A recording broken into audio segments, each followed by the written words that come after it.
This is TVM. TVM delivers breaking stories, global headlines, and the moments that matter. From exciting sports action to exclusive local events, we keep you connected. Celebrate our culture, people, and voices with powerful documentaries and inspiring stories. Experience premium entertainment, from trending music to urban lifestyle and beyond. Grow your spirit with life-changing messages and uplifting perspectives. Lead the way with bold conversations, fresh ideas, and thought-provoking shows. Wherever you are, whenever you want, watch TVM on all your devices. TVM, your world, your network.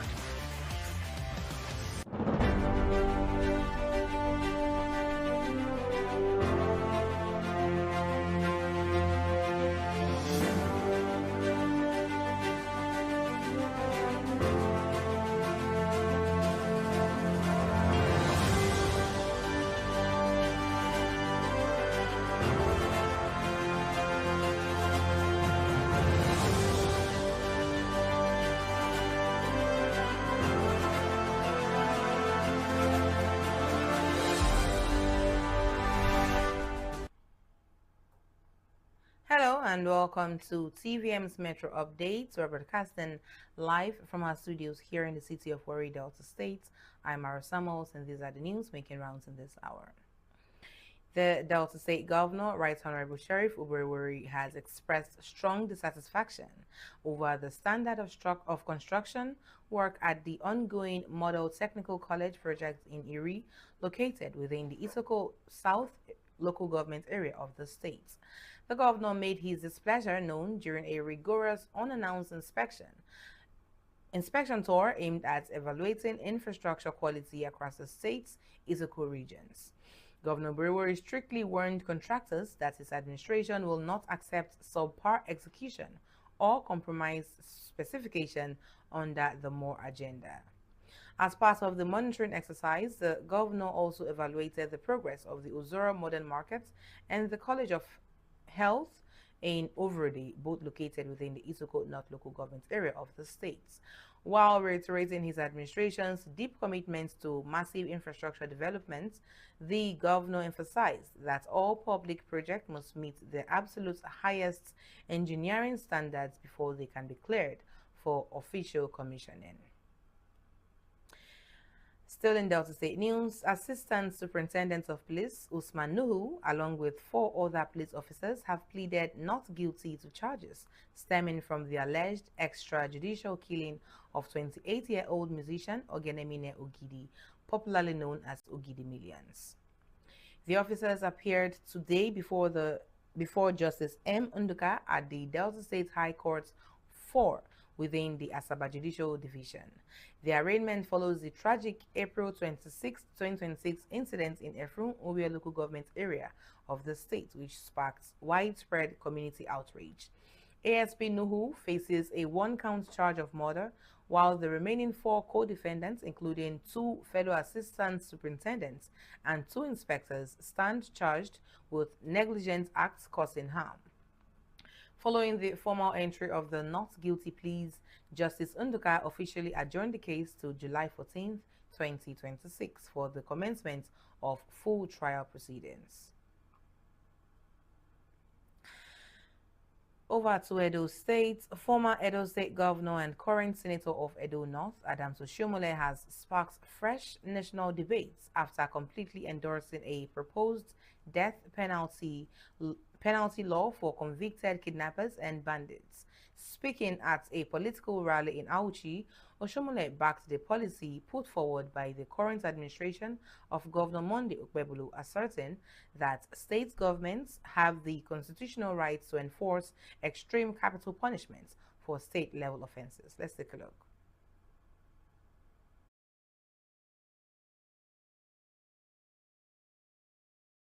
From Edo South to Edo Central to Edo North, our civil liberties have been restored under Governor Monday. The only people who are afraid now are criminals.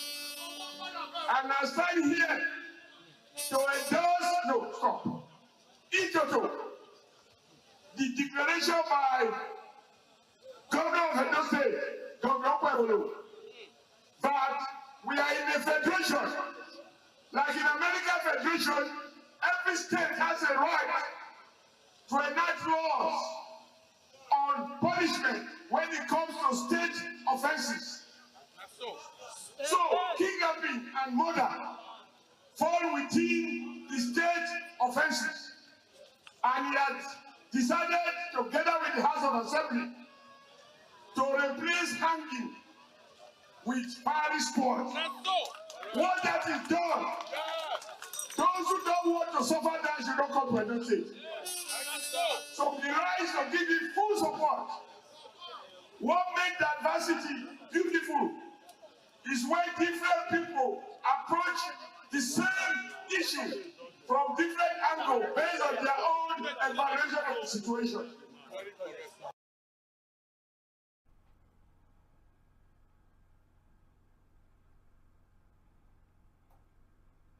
The federal government has unveiled a sweeping structural reform framework for the National Youth Service Corps (NYSC) aimed at transforming the scheme into a skill-driven workforce accelerator. The special advisor to President Tinubu on policy coordination, Hadiza Bala Usman, revealed that the mandatory orientation camp timeline will be systematically overhauled into 3 distinct 2-week phases. Under this new format, Corps members will transition from foundational leadership and civic responsibility values into intensive financial literacy before concluding with specialized career stream training. Let's take a look. 53 years, and this is the first time there has been a holistic reform.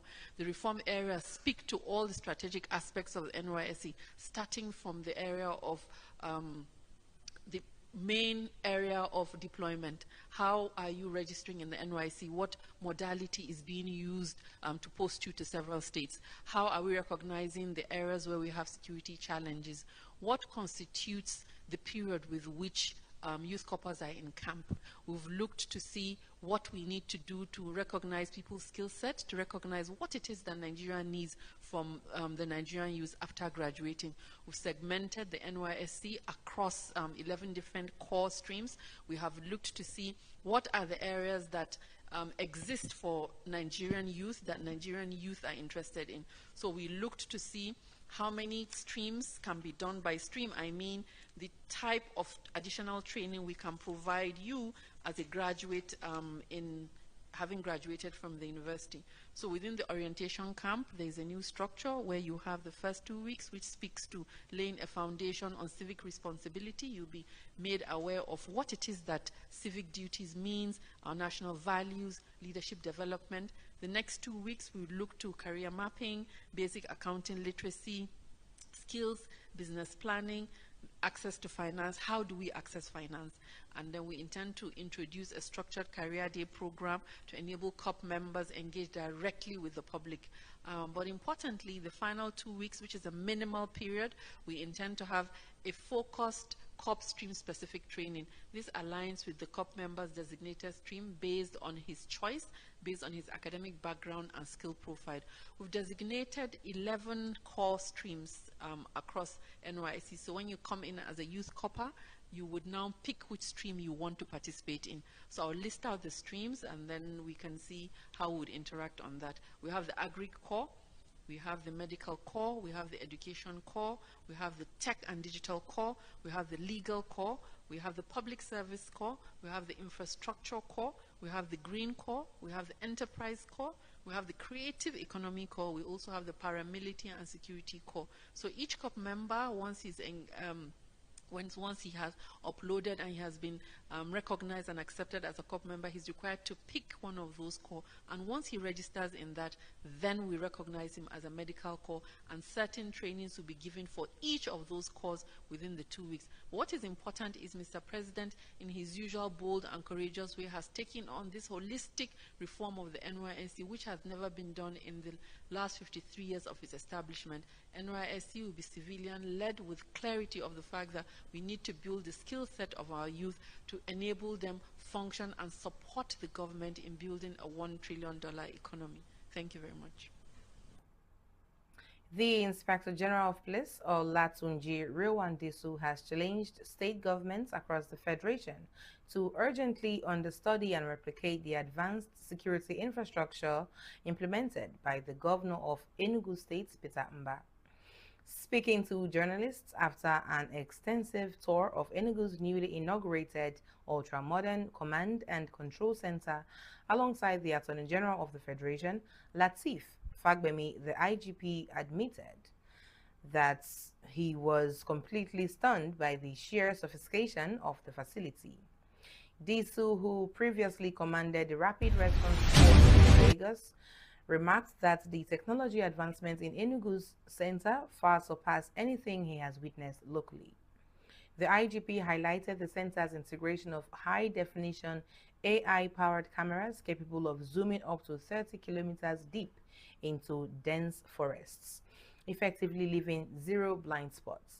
He further lauded the efficiency of the state's newly established Distress Response Squad, revealing that an unannounced tactical simulation test proved their field teams can deploy to emergency scenes in under 4 minutes.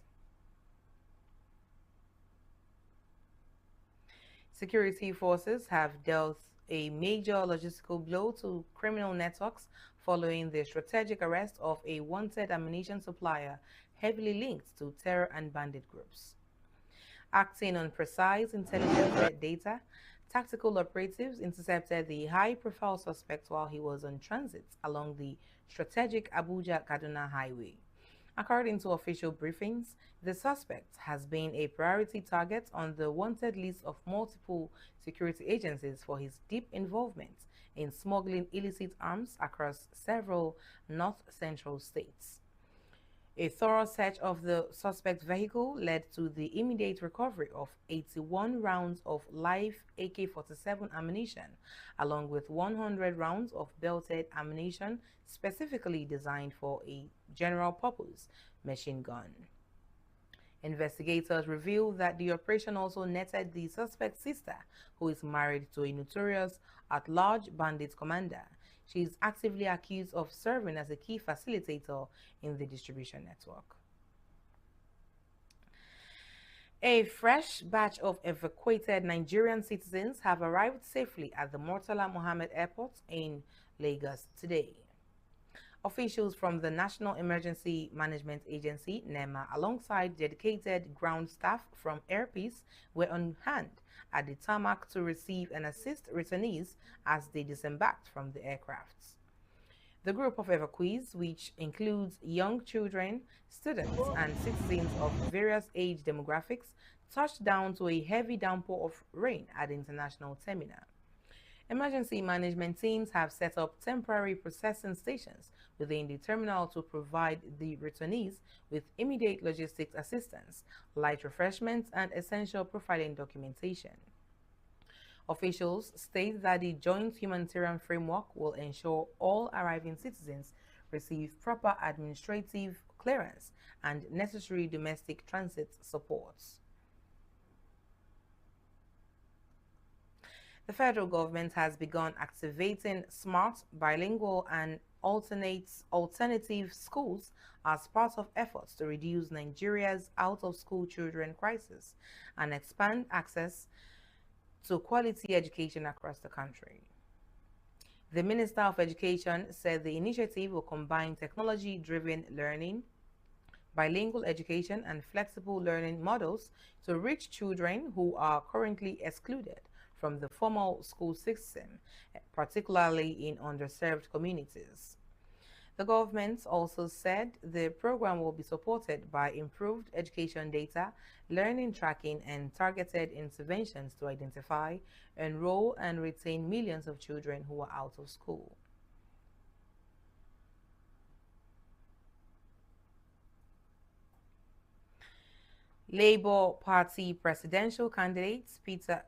Former Labour Party presidential candidate Peter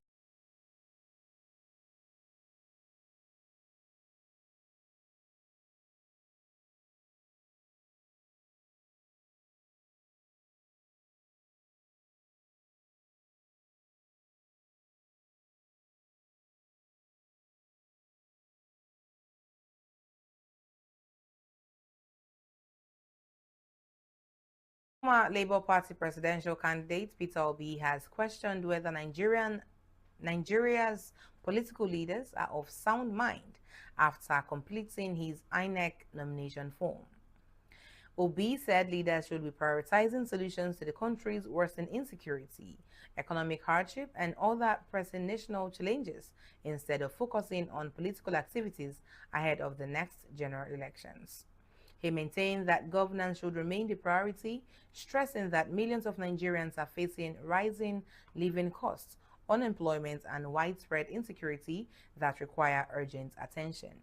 Obi also called on leaders to demonstrate greater commitment to addressing the nation's problems, saying effective leadership should focus on improving citizens' welfare rather than early political campaigns.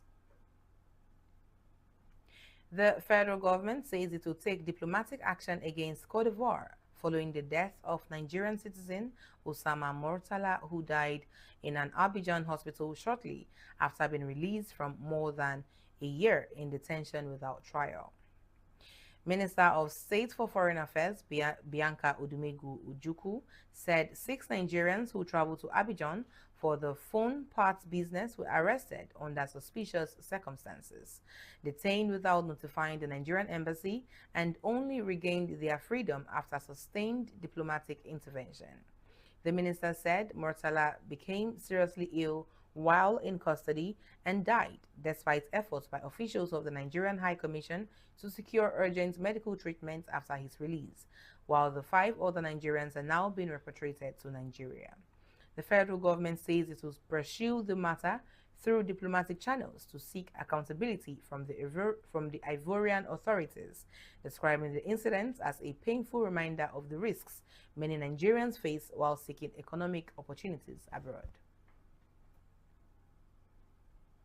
And on international news, the World Health Organization has warned of an increased risk of disease outbreaks in Venezuela following the devastating earthquakes that killed more than 1,700 people and left thousands injured as the country's health system comes under severe pressure. The WHO says at least 3 health facilities have been severely damaged. Several others are operating only partially, and overcrowded hospitals are struggling with growing surgical backlogs and shortages of specialized medical personnel. The agency also expressed concern over the heightened risk of diseases such as yellow fever and dengue, warning that low vaccination coverage and the displacement of thousands of people could accelerate the spread of infections. The WHO says it is working with health partners to strengthen disease surveillance, restore essential health services, and support emergency response efforts as humanitarian operations continue across the affected area.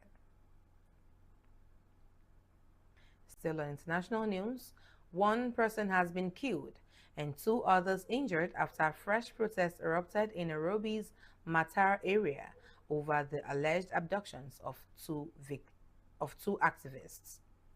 The demonstrations were organized by activists demanding the release of Maxwell Kyari and Abdulaziz Mulu, who were reportedly abducted in separate incidents, raising fresh concerns over enforced disappearances in Kenya. Clashes broke out between protesters and police, with security forces deploying tear gas as demonstrators confronted officers in the densely populated settlements.